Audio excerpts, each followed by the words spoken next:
When you hear the word discipline, what pops into your head?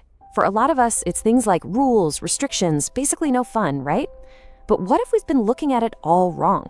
In this explainer, we're going to flip that idea on its head and show you how true discipline isn't about caging yourself. It's actually about setting yourself free. So most of us see discipline as this set of harsh rules, but that's kind of backward. Let's reframe this. Instead of thinking rules, think clarity. Instead of control, think focus. And instead of restriction, think freedom. See? When you look at it this way, discipline stops being a punishment and becomes a tool that sharpens your focus, clarifies what you really want, and ultimately builds a kind of confidence that's just unbreakable. And that gets us to the absolute core of this idea. Discipline isn't about stopping yourself from doing things. It's about giving yourself a clear direction. You know, it's the difference between a ship that's just getting tossed around by the waves and one that has a rudder, a map, and a crystal clear destination. Which ship do you think actually has more freedom? I mean, just look at a world-class athlete like Virat Kohli. He was always incredibly talented, no doubt about it. But early in his career, his fitness was, well, it was just average. And then he made a conscious, disciplined choice to become truly elite. He cut out the junk food, he started this intense daily training regimen, and he even disciplined his sleep schedule. The talent was always there, but it was that discipline that forged him into a global icon. I mean, his fitness culture is now followed by the entire Indian cricket team. That's impact. Or how about Olympic gold medalist Neeraj Chopra? That incredible victory didn't just happen overnight, not even close. Behind that one glorious moment on the podium were years and years of unseen, disciplined practice. He had to overcome injuries, he stuck to a super strict training routine, and he prepared to international standards when no one was watching. What the world saw was the shiny gold medal. What they didn't see were the thousands of hours of invisible discipline that made it all possible. And, you know, discipline doesn't always have to be this loud, aggressive thing. Take Sundar Pichai, the CEO of Google. His success story is one of quiet, consistent discipline. A discipline for learning, for actually listening to people, and for maintaining emotional control under immense pressure. It's such a powerful reminder that sometimes just relentless consistency is the most effective form of discipline there is. So what does all this point to? A really crucial realization, actually. Nobody is just born disciplined. It's a skill. It's something you consciously develop, day in and day out. And honestly, the line between success and failure often boils down to a pretty simple choice.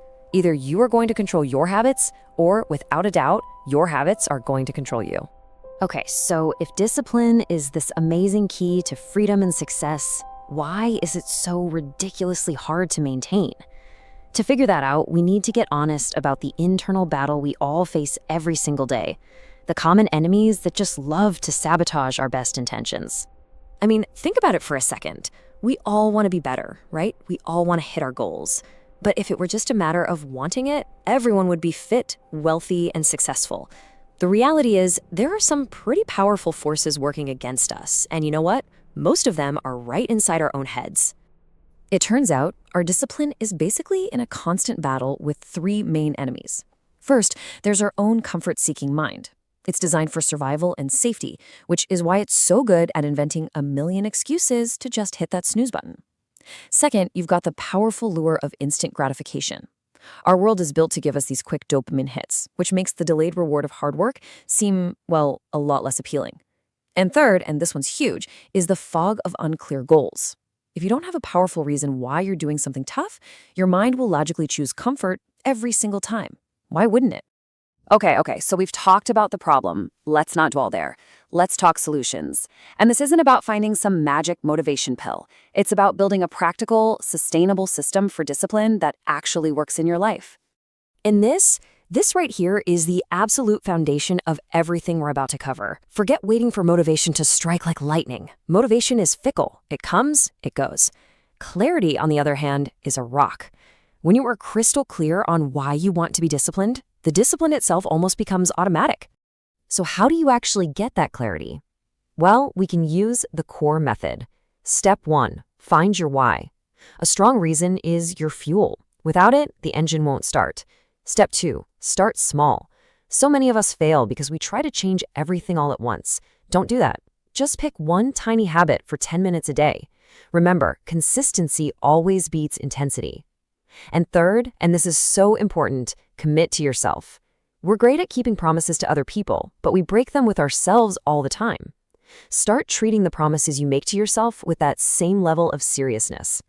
And that leads to this critical distinction. Truly successful people don't act based on how they feel. They act based on what they've committed to. If you only put in the work when you're in the mood, you'll never, ever build momentum. Discipline is doing what you said you would do long after the mood you set it in has vanished. Here's a really powerful strategy, a bit of a game changer actually. Stop relying on willpower alone. Your willpower is like a battery. It runs out. Instead, design your environment for success. If you want to study, put your phone in another room. If you want to eat healthier, get the junk food out of the house. It's simple. By changing your surroundings, you make the good choices the easy choices. And here's another great little trick for your brain, the 5-minute rule. Feeling totally overwhelmed by a task? Just tell yourself you're going to do it for 5 minutes. That's it. Anyone can do 5 minutes, right? The funny thing is, starting is always the hardest part.